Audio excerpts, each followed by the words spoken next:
Selamat datang di video kita hari ini. Siapa sih yang nggak kenal dengan Guan Yu, jenderal legendaris dari zaman tiga kerajaan yang terkenal dengan jenggot merah panjangnya? Nah, di video ini kita bakal kupas tuntas perjalanan hidupnya yang penuh lika-liku, mulai dari masa mudanya hingga akhirnya menjadi pahlawan yang dikenang sepanjang masa. Yuk, simak cerita seru berikut ini. Guan Yu, atau yang kita kenal dengan nama Yun Chang, lahir di Kabupaten Jie, Prefektur Hedong. Di masa mudanya, Guan Yu terlibat masalah dan terpaksa melarikan diri ke Kabupaten Juo. Disinilah pertemuannya dengan Liu Bei, seorang tokoh penting yang kemudian mengubah hidupnya. Penasaran kan, bagaimana awal mula kisahnya? Yuk, kita lanjut. Saat pemberontakan Selendang Kuning meletus pada tahun 184 M, Liu Bei mengorganisir pasukan sukarelawan dan Guan Yu pun bergabung. Enggak cuma itu, ada juga Zhang Fei yang turut serta.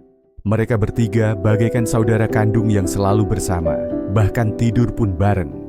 Kebayangkan betapa solidnya mereka.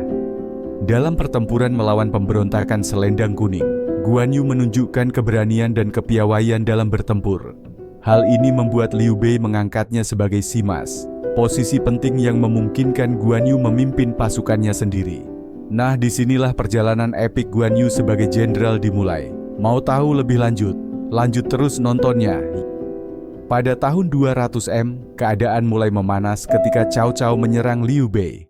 Di sini, Guan Yu mengalami kekalahan dan ditangkap oleh Cao Cao. Eits, tapi jangan salah, Guan Yu nggak tinggal diam. Ia menyerah sementara kepada Cao Cao, namun tetap setia pada Liu Bei. Bahkan, dalam pertempuran Guandu, Guan Yu berhasil mengalahkan Yan Liang, musuh tangguh dari pasukan Yuan Shao. Hebat, kan? Setelah mengetahui keberadaan Liu Bei, Guan Yu memutuskan untuk kembali bergabung dengannya. Mereka berjuang bersama dalam pertempuran Cibi yang legendaris, yang berhasil menaklukkan pasukan Cao Cao di selatan Sungai Yangtze. Guan Yu pun dianugerahi gelar jenderal penindas perampok dan menjadi gubernur Xiangyang. Seru banget ya kisahnya. Guan Yu terus menunjukkan keberanian dan kepiawaiannya dalam berbagai pertempuran. Pada tahun 219 Masehi, ia bahkan mengepung Fancheng dan berhasil membanjiri 7 pasukan yang dipimpin oleh Yu Jin. Aksi heroiknya ini membuatnya semakin dihormati oleh banyak orang. Namun sayangnya perjalanan hidup Guan Yu nggak selalu mulus. Ia harus menghadapi serangan mendadak dari Sun Quan yang membuatnya terpaksa melarikan diri ke Maicheng. Di sana, nasib tragis menimpa Guan Yu. Ia pada bulan Desember tahun yang sama. Meskipun begitu, jasanya tetap dikenang dan ia dianugerahi gelar Anumerta Markis Zhuang Miao. Guan Yu dikenal sebagai sosok yang setia dan baik hati. Ia dihormati sebagai Guan Gong oleh rakyat dan banyak dinasti. Kehebatan Guan Yu juga tergambar dalam novel Romance of the Three Kingdoms, di mana ia disebut sebagai yang pertama dari 5 jenderal harimau dan mengayunkan pedang bulan sabit naga hijau. Oke, di video ini kita bakal bahas lebih dalam lagi tentang 2 momen penting dalam hidupnya, mengalahkan Yan Liang dan menjaga Jingzhou. Yuk, simak cerita seru berikut ini. Pada tahun kelima Jian'an 200 M, Cao Cao memimpin pasukannya untuk berperang melawan Liu Bei, yang pada akhirnya kalah dan melarikan diri ke Yuan Shao. Guan Yu ditangkap hidup-hidup dan dibawa ke Shudu, tempat di mana Cao Cao memperlakukannya dengan baik dan mengangkatnya menjadi seorang jenderal. Wah, ini awal mula petualangan Guan Yu yang baru, nih. Yuan Shao, seorang pemimpin besar lainnya, mengirim jenderalnya, Guo Tu, Chun Yuqiong, dan Yan Liang untuk menyerang Liu Yan, Gubernur Dongjun, di Baima. Shun You, penasihat Cao Cao, mengusulkan strategi berpura-pura menyerang timur dan menyerang barat, serta menggunakan pasukan ringan untuk menyerang Baima secara tiba-tiba. Seru banget kan strateginya? Nah, Cao Cao menerima saran Shun You dan memimpin pasukannya untuk menyelamatkan Baima. Yan Liang yang terkejut, bergegas berperang. Cao Cao memerintahkan Zhang Liao dan Guan Yu untuk menyerang Yan Liang sebagai pengawal depan. Guan Yu yang melihat bendera Yan Liang langsung mengendarai kudanya dan menyerang. Akhirnya, Yan Liang pun kalah telak. Hebat banget ya, aksi heroik Guan Yu. Cao Cao begitu kagum dengan keberanian Guan Yu, sehingga mengajukan petisi kepada Kaisar Xian dari Han untuk memberikan gelar Markis Han Shouting kepada Guan Yu. Meskipun begitu, Guan Yu tetap setia kepada Liu Bei dan akhirnya meninggalkan Cao Cao untuk bergabung kembali dengan Liu Bei yang berada di bawah Yuan Shao. Wah, loyalitasnya luar biasa banget. Setelah Liu Bei mendapatkan Zhuge Liang sebagai penasihat militernya, Liu Bei semakin menghargainya. Hal ini sempat membuat Guan Yu dan Zhang Fei merasa tidak senang. Tapi Liu Bei menjelaskan, "Saya mendapatkan Kong Ming, seperti ikan mendapatkan air. Saya harap kalian berhenti mengeluh." Akhirnya, Guan Yu dan Zhang Fei pun berhenti mengeluh. Pada tahun ke-13 Jianan, 208 M, Liu Bei menyerah kepada Liu Biao dan menempatkan pasukannya di Xinye. Cao Cao yang memimpin pasukannya ke selatan, membuat Liu Bei melarikan diri ke selatan. Liu Bei mengirim Guan Yu untuk berlayar dengan ratusan kapal ke Jiangling untuk bergabung dengannya. Namun, Liu Bei dikejar oleh pasukan Cao Cao di Changbanpo di Dangyang. Untungnya, Guan Yu berlayar ke Hanjin dan membawa kapal bersamanya ke Xiaku. Setelah Liu Bei dan Sun Quan mengalahkan Cao Cao, Cao Cao meninggalkan Cao Ren dan lainnya untuk mempertahankan Jingzhou. Jenderal Liu Bei dan Sun Quan, Zhou Yu, kemudian mengepung Cao Ren di Jiangling, dan Guan Yu diperintahkan untuk memotong jalan utara dan berperang melawan Li Tong. Ketika Liu Bei berperang melawan pasukan Cao Cao di Jingzhou, Guan Yu juga berperang melawan Mancong dan Xu Huang di Hanjin. Liu Bei pergi ke selatan untuk mengambil alih 4 wilayah selatan Jingzhou: Changsha, Lingling, Wuling, dan Guyang. Guan Yu diakui sebagai pahlawan dan diberi gelar Prefek Xiangyang dan Jenderal Penindas Bandit. Pada saat ini, Xiangyang sebenarnya berada di bawah pengaruh Cao Cao dan dijaga oleh Le Jin. Jadi Guan Yu menempatkan pasukannya di selatan Sungai Yangtze. Kebayangkan betapa seru dan tegangnya waktu itu. Selama periode ini, Guan Yu membangun kembali kota Jiangling. Pada tahun ke-16 Jianan, 211 M, Liu Bei memasuki Shu dan membantu Liu Zhang dalam menyerang Zhanglu dan memerintahkan Zhang Fei, Zhao Yun, Zhuge Liang, dan Guan Yu untuk bersama-sama menjaga Jingzhou. Pada tahun ke-17 Jianan, 212 M, Cao Cao bergerak ke selatan untuk menyerang Sun Quan. Sun Quan meminta bantuan Liu Bei untuk menyelamatkan dirinya. Liu Bei mengirim utusan untuk meminta perjalanan ke timur dan menyebutkan bahwa Le Jin sedang berperang dengan Guan Yu di Qingni. Jika saya tidak pergi untuk menyelamatkan Guan Yu, Jin pasti akan kalah dan menyerang perbatasan negara. Wah, waktu itu memang penuh dengan intrik dan strategi. Pada tahun ke-19 Jianan, 214 M, ketika Liu Bei menyerang kota Luo, penasihat militernya Pang Tong ditembak dan dibunuh. Liu Bei kemudian memanggil Zhang Fei, Zhao Yun, dan Zhuge Liang ke Shu untuk mendukung. Guan Yu ditempatkan di Jingzhou. Setelah Liu Bei menguasai Shu, dia mengangkat Guan Yu sebagai gubernur Jingzhou. Guan Yu diberi wewenang untuk mengelola bagian dari Jingzhou yang dikendalikan oleh Liu Bei, termasuk 4 wilayah selatan Jingzhou dan kota Jiangling di selatan yang dipinjam dari Wu Timur, serta Gong'an di sekitarnya. Guan Yu sebenarnya mengelola 5 wilayah Jingzhou. Dia juga memberikan hadiah emas 500 kg, perak 1000 kg, 50 juta koin, dan 1000 kain brokat kepada Zhuge Liang, Fa Zheng, Zhang Fei, dan Guan Yu. Luar biasa ya? Selamat datang kembali di video kita kali ini. Siapa sih yang nggak kenal dengan Guan Yu, jenderal legendaris dari zaman 3 kerajaan? Nah, di video ini kita bakal bahas lebih dalam lagi tentang 3 momen penting dalam hidupnya.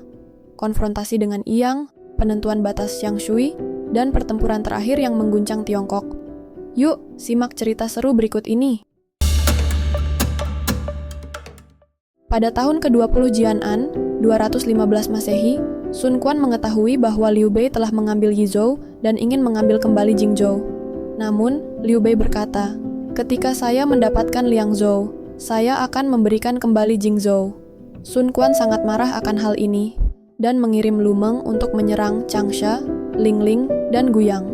Liu Bei secara pribadi memimpin 50.000 pasukan ke Gong'an dan memerintahkan Guan Yu untuk masuk ke Iyang untuk berperang dengan Sun Quan untuk 3 wilayah tersebut. Pada saat itu, Lu Su menolak Guan Yu di Iyang. Jenderal Sun dan Liu mengadakan pertemuan satu pedang di depan pertempuran, berdebat satu sama lain, tetapi akhirnya berpisah dengan tidak senang. Ketika pasukan Sun Quan menduduki Changsha, Wudang, Bupati Ancheng, dan Yuanlong, jenderal istana kekaisaran, merespons Guan Yu dan memberontak melawan Sun Quan, tetapi akhirnya ditumpas oleh Lu Su dan Lu Dai. Seru banget, kan? Pada saat ini, Cao Cao maju menuju Danglu di Hanzhong, dan Liu Bei dengan cepat berdamai dengan Sun Quan. Kesepakatan tersebut membagi Jingzhou secara merata dengan wilayah Jiangxia, Changsha, dan Guiyang menjadi milik Sun Quan, dan wilayah Nan, Lingling, dan Wuling menjadi milik Liu Bei. Inilah yang dikenal sebagai penentuan batas Xiangshui yang terkenal dalam sejarah 3 kerajaan. Wah, politik zaman itu memang rumit banget. Lu Su dan yang lainnya ingin mempertahankan aliansi Sun Liu, tetapi Lu Meng diam-diam memberitahu Sun Quan, Guan Yu, dan menteri-menterinya licik dan berubah-ubah. Alasan mengapa Guan Yu tidak berani maju ke timur adalah karena Anda memiliki orang-orang seperti Lu Meng. Jika kita mati dalam pertempuran, bagaimana Anda bisa melawan Guan Yu? Sun Quan masih bersemangat untuk bergerak ke utara ke Shuzhou. Lu Meng menentang, lebih baik untuk mengeliminasi Guan Yu dan menguasai sungai Yangtze. Wah, ketegangan semakin memuncak. Pada tahun ke-22 Jianan, 217 Masehi, Lu Su meninggal karena sakit. Lu Meng mengambil alih jabatan komandan garnisun Lukou. Di permukaan, Lu Meng memperlakukan Guan Yu dengan sangat baik dan ramah.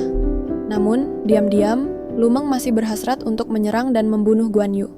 Drama politik yang mendebarkan, ya, ketika pasukan Sun Quan menduduki Changsha, Wudang, Bupati Ancheng, dan Yuanlong, Jenderal Istana Kekaisaran, merespons Guan Yu dan memberontak melawan Sun Quan. Tetapi akhirnya ditumpas oleh Lu Su dan Lu Dai. Seru banget, kan? Pada tahun ke-23 Jianan, Dokter Kekaisaran Jiben, Menteri Pengadilan Kekaisaran Gengji, Menteri Kehakiman Wei Huang, Jin Yi dari Jingzhou, putra Jiben, Ji Miao, dan Jimu, bangkit dalam pemberontakan melawan Cao. Pada saat itu, Guan Yu sangat kuat, dan Cao Cao berada di Yecheng, meninggalkan Wang Bi yang bertanggung jawab atas Shu County. Ji Miao dan yang lainnya bersekongkol untuk membunuh Wang Bi, menahan kaisar untuk menyerang Wei, dan mendukung Liu Bei di selatan. Tetapi rencana mereka gagal dan mereka terbunuh. Cao Cao mengirim Cao Ren untuk menjabat sebagai Jenderal Ekspedisi Selatan dan menyerang Guan Yu. Selama masa penjagaan Cao Ren di Jingzhou, ia memberlakukan kerja paksa secara besar-besaran, dan tentara serta warga sipil di Jingzhou sangat menderita. Penduduk Wancheng yang telah menyerah kepada Cao selama 20 tahun akhirnya dipaksa memberontak oleh Cao Ren. Pada bulan Oktober, para pembela Wancheng, Hou Yin dan Wei Kai, bersama dengan para pejabat dan warga sipil, memberontak melawan Cao dan bergabung dengan Guan Yu. Pada bulan yang sama, Cao Ren diperintahkan untuk menumpas pemberontakan dan mengepung Wancheng. Pada bulan pertama tahun ke-24 Jianan, 219 Masehi, Cao Ren menyerang kota Tuan dan memenggal Hou Yin. Tentara Liu Bei berperang dengan tentara Cao Cao untuk Hanzhong. Jenderal Cao Cao, Xia Houyuan, dibunuh oleh Jenderal Liu Bei, Huang Zhong. Cao Cao secara pribadi memimpin pasukannya untuk berperang di Hanzhong. Liu Bei mempertahankan kota, dan Huang Zhong merampas makanan dan rumput di Sungai Han. Cao Cao tidak punya pilihan selain mundur dari Hanzhong, dan Liu Bei menguasai Hanzhong. Pada bulan Juli tahun yang sama, Liu Bei mengumumkan dirinya sebagai Raja Hanzhong dan mengangkat Xu Jing sebagai Taifu, Fa Zheng sebagai Shang Shuling, Guan Yu sebagai Jenderal Depan, Zhang Fei sebagai Jenderal Kanan, Ma Chao sebagai Jenderal Kiri, dan Huang Dong sebagai Jenderal Belakang. Ia juga mengirim Sima dari tentara depan Yizhou dan Fei Xi, anggota Qian Wei, ke kediaman Guan Yu untuk memberikan segel resmi kepada Guan Yu. Ketika Guan Yu mendengar bahwa Huang Zhong memiliki status yang sama dengannya, dia berkata dengan marah, "Seorang pria sejati tidak akan pernah berada dalam pangkat yang sama dengan seorang prajurit tua," dan menolak menerima pengangkatan tersebut. Fei Xi berkata kepada Guan Yu, "Pendiri sebuah kerajaan tidak dapat menggunakan orang yang sama." Pada masa lalu, Xiao He dan Cao Shen memiliki hubungan baik dengan Kaisar Gao dari Han ketika mereka masih muda, sementara Chen Ping dan Han Xin adalah pengungsi kemudian. Namun, dalam hal status, Han Xin berada di puncak dan saya belum pernah mendengar bahwa Xiao He dan Cao Shen memiliki kebencian tentang hal ini. Sekarang Raja Hanzhong menghormati Huang Zhong untuk jasa sementara, tetapi dalam hatinya, bagaimana Huang Zhong bisa dibandingkan dengan Anda? Selain itu, Raja Hanzhong dan Anda seperti satu tubuh, berbagi suka dan duka, kebahagiaan dan kesedihan. Saya pikir Anda tidak boleh peduli tentang tinggi atau rendahnya pangkat resmi, jumlah pangkat dan gaji. Saya hanya seorang utusan, orang yang mengikuti perintah. Jika Anda tidak menerima pengangkatan, saya akan kembali. Tetapi saya merasa kasihan kepada Anda, dan saya khawatir Anda akan menyesal nanti. Setelah mendengar kata-katanya, Guan Yu sangat terharu, tersadar, dan segera menerima pengangkatan tersebut. Guan Yu kemudian meninggalkan Mi Fang, Gubernur Nanjun, untuk menjaga Jiangling, dan Jenderal Fu Shiren untuk menjaga Gong'an. Sementara ia memimpin pasukan untuk menyerang Lu Chang di Xiangyang dan Cao Ren di Fancheng. Selama pertempuran, Guan Yu ditembak di dahi oleh Pang De, salah satu jenderal Cao Cao. Setelah Cao Cao mundur dari medan perang di Hanzhong, ia segera mengirim Yu Jin untuk memimpin 7 tentara sebanyak 30.000 orang untuk menyelamatkan Fancheng. Pada saat itu, Fancheng belum dikepung oleh Guan Yu. Cao Ren memerintahkan Yu Jin dan Pang De untuk ditempatkan di utara Fan. Pada bulan Agustus tahun yang sama, hujan mulai turun selama lebih dari 10 hari. Guan Yu memanfaatkan banjir sungai Han dan menyerangnya dengan perahu, memaksa Yu Jin untuk menyerah dan menangkap Pang De, Hao Zhou, dan Dong Ligun. Guan Yu ingin mengangkat Pang De sebagai jenderal, tetapi ditolak, sehingga dia membunuh Pang De. Pada titik ini, tentara Cao yang datang untuk menyelamatkan Fancheng hancur total, dan Fancheng, tempat Cao Ren ditempatkan, juga dalam bahaya. Tentara Guan Yu berlayar ke Fancheng dan mengepung kota tersebut. Sejak awal tahun ke-23, Jianan, 218 Masehi, Sun Lang dan orang-orang Luhun lainnya menderita karena kerja paksa, sehingga mereka memberontak dan bergabung dengan Guan Yu di selatan. Pada bulan Agustus, tahun ke-24 Jianan, 219 Masehi, setelah kekalahan Yu Jin dan 7 tentaranya, banyak bandit di selatan Shudu menerima segel Guan Yu dan menjadi sekutunya. Bahkan Hu Xiu, Gubernur Jingzhou, dan Fu Fang, Gubernur Nangxiang, yang diangkat oleh Cao Cao, membelot ke Guan Yu. Ketika itu, nama Guan Yu mengguncang seluruh Tiongkok. Berita tentang kehancuran seluruh pasukan Yu Jin mencapai Chang'an. Cao Cao, yang baru saja kalah dalam pertempuran Hanzhong, berpikir bahwa Kaisar Xian dari Han berada di Shudu, dekat dengan pasukan Guan Yu, dan ingin memindahkan ibu kota untuk menghindari serangan Guan Yu. Sima Yi, Jiang Ji, dan yang lainnya membujuk Cao Cao, meyakini bahwa Sun Quan tidak ingin melihat Guan Yu berhasil, dan mereka dapat menjanjikan Jiang Nan kepada Sun Quan sebagai syarat untuk menyerang Guan Yu dari belakang. Cao Cao mengikuti saran mereka. Pada saat yang sama, Cao Cao mengirim Xu Huang, Zhao Yan, dan lainnya untuk memimpin pasukan menyelamatkan Fancheng, dan dia secara pribadi memimpin pasukan kembali dari Chang'an ke Luoyang, bersiap untuk menyerang Guan Yu. Xu Huang, yang datang untuk menyelamatkan Fancheng, berpikir akan sulit untuk melawan Guan Yu karena pasukannya tidak mencukupi. Namun, kemudian Cao Cao mengirim jenderal seperti Xu Xiang dan Lu Jian, serta 12 batalion pasukan, termasuk Yin Shu dan Jugai, untuk memperkuat Xu Huang. Guan Yu menempatkan pasukan di Weitou, dan juga menempatkan pasukan di Sizhong. Xu Huang mengancam akan menyerang Weitou, tetapi diam-diam menyerang Sizhong. Melihat Sizhong dalam bahaya, Guan Yu secara pribadi memimpin 5.000 infanteri dan kavaleri untuk bertempur. Xu Huang menemui serangan itu, dan Guan Yu mundur. Guan Yu memasang 10 lapis tanduk di depan parit, yang awalnya adalah garis pertahanan yang sangat solid. Tetapi karena Xu Huang terus mengejar Guan Yu tanpa henti, pengejar Xu Huang dan pasukan Guan Yu yang kalah memasuki pengepungan Fancheng bersama-sama. Akibatnya, pengepungan itu hancur. Fu Fang dan Hu Xiu keduanya gugur, dan Guan Yu mundur ke tepi selatan Sungai Mian. Kapal-kapalnya masih ditempatkan di Sungai Mian, dan pasukan Cao terhalang untuk pergi ke Xiangyang.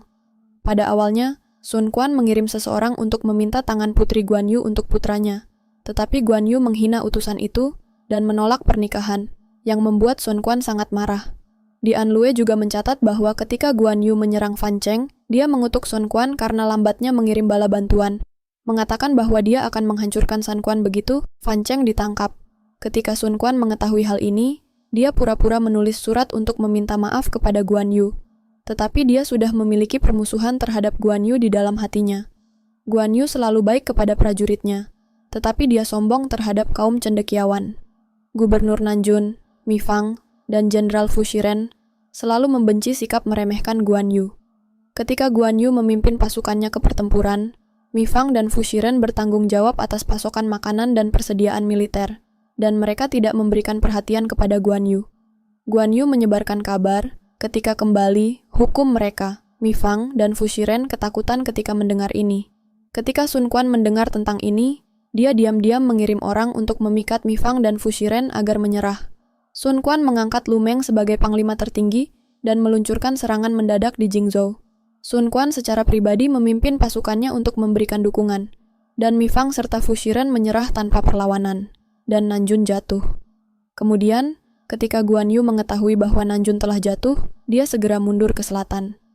Dalam perjalanan kembali, Guan Yu mengirim utusan untuk menghubungi Lu Meng beberapa kali. Lu Meng memperlakukan utusan-utusan Guan Yu dengan baik setiap kali, membiarkan mereka berkeliling kota dan menyampaikan belasungkawanya kepada keluarga bawahan Guan Yu. Beberapa dari mereka bahkan menulis surat untuk dibawa sebagai bukti keselamatan mereka. Ketika utusan itu kembali, para bawahan Guan Yu secara pribadi bertanya kepadanya tentang situasi keluarga mereka. Mereka mengetahui bahwa keluarganya aman dan telah diperlakukan lebih baik dari sebelumnya. Akibatnya, prajurit Guan Yu kehilangan semangat tempur mereka lagi. Para prajurit perlahan-lahan menyebar dan mundur ke barat ke Maicheng setelah kembali ke Dangyang. Pada bulan Desember tahun ke-24 Jian'an, pertengahan hingga akhir Januari dan awal Februari 2120, Sun Quan mengirim orang untuk memikat Guan Yu agar menyerah. Guan Yu pura-pura menyerah, memasang bendera dan patung di tembok kota, dan mengambil kesempatan untuk melarikan diri. Sun Quan mengikuti nasihat Wu Fan dan mengetahui bahwa Guan Yu berpura-pura menyerah. Jadi dia mengirim Panjang dan Zuran untuk mencegat kembalinya Guan Yu. Pada saat itu, Guan Yu hanya ditemani oleh belasan kavaleri. Dia menembus sepanjang jalan ke Linju, yang hanya 10 hingga 20 mil jauhnya dari Yizhou. Akhirnya, dia dan putra sulungnya, Guan Ping, serta Gubernur Zhao Lei ditangkap oleh Sima Majong dari Panjang, dan Guan Ping dibunuh di Linju. Sun Quan mengirim kepala Guan Yu kepada Cao Cao dan menguburkannya dengan penghormatan yang sesuai dengan pangeran bangsawan. Gimana nih guys? Keren banget kan kisah singkat Guan Yu tadi? Banyak pelajaran yang bisa kita ambil ya. Kalau kamu suka dengan konten ini, bisa banget like. Komen bila kamu punya pendapat yang berbeda. Dan subscribe bila konten ini bermanfaat untuk kamu. Plus share jika kamu ingin orang terdekatmu tahu tentang konten ini. Jangan lupa nyalakan lonceng untuk pantengin terus karya terbaru, karena kita akan bawain dongeng dan cerita, nggak cuma seputar 3 kerajaan dan Cina, tapi juga seluruh dunia. See you in the next video.